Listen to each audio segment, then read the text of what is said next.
So front అనేది complete hall చేస్తాం. ఎప్పుడు చేస్తాం? ఈ ఇల్లు పొడవుగా ఉన్నప్పుడు మాత్రమే, అన్నిటికీ కాదండి, గుర్తుపెట్టుకోండి. నెక్స్ట్, మనం శాస్త్ర ప్రకారం వెళ్ళాలి, ఖచ్చితంగా ఈ ప్లాన్ని డిజైన్ చేసుకోవాలి అని మీరు భావిస్తే, మెయిన్ డోర్ మనం సెంటర్ పెట్టినప్పుడు ఆగ్నేయం ఒకటో స్థానం అందరూ యాక్సెప్ట్ చేసేది. రెండో స్థానం పొడవుగా రూమ్స్ ఉంటాయి, అంటే ఇట్లా పొడవుగా ఉంటాయి, ఇదంతా హాల్ చేసుకొని గుడివాడలో నేను రఘుబాబు గారికి ఆల్రెడీ ప్లాన్ చేశాను.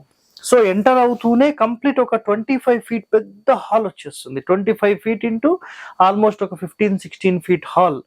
అంటే నిజంగా ఒక ఎమ్మెల్యే గృహము, ఒక ఎంపీ గృహము, అంటే పెద్ద పెద్ద వాళ్ళ ఇంటికి మనం వెళ్తే ఎలాగైతే ఒక పెద్ద ఓపెన్ స్పేస్ ఉంటుందో ఆ విధంగా వాళ్ళకి డిజైన్ అనేది చేశాను.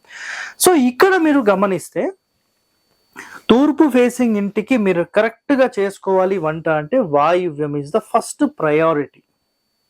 క్లియర్?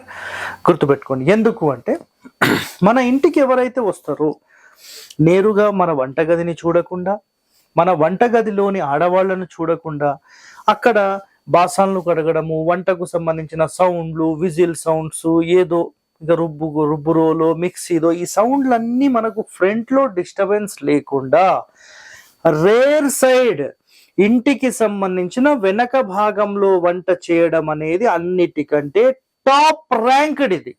ఇదొక్కటి మీరు మైండ్లో పెట్టేసుకోండి, క్లియర్ కట్గా చెప్పేస్తున్నాను.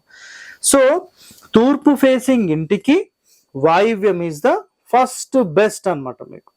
అండ్ సెకండ్ బెస్ట్ వచ్చేసేసి ఇక్కడ మీరు తీసుకోవచ్చు దక్షిణంలోని ఆగ్నేయం, నెక్స్ట్ ఆగ్నేయం, అంతే, సింపుల్. ఇంకా దీనికి మించిన ఆప్షన్స్ లేవు, అంటే ఈ కాలంలోని మీకు అందుకని క్లియర్గా చెప్పాను. నెక్స్ట్ అయితే తూర్పు ఫేసింగ్ అయిపోయింది, ఇప్పుడు దక్షిణం ఫేసింగ్ గురించి మాట్లాడదాం. సో దక్షిణం ఫేసింగ్ ఇంటికి ఎట్టి పరిస్థితుల్లో ఆగ్నేయంలో సాధారణంగా వంటగది తీసుకోకూడదు. ఇదొక్కటి మీరు మైండ్లో పెట్టేసుకోండి.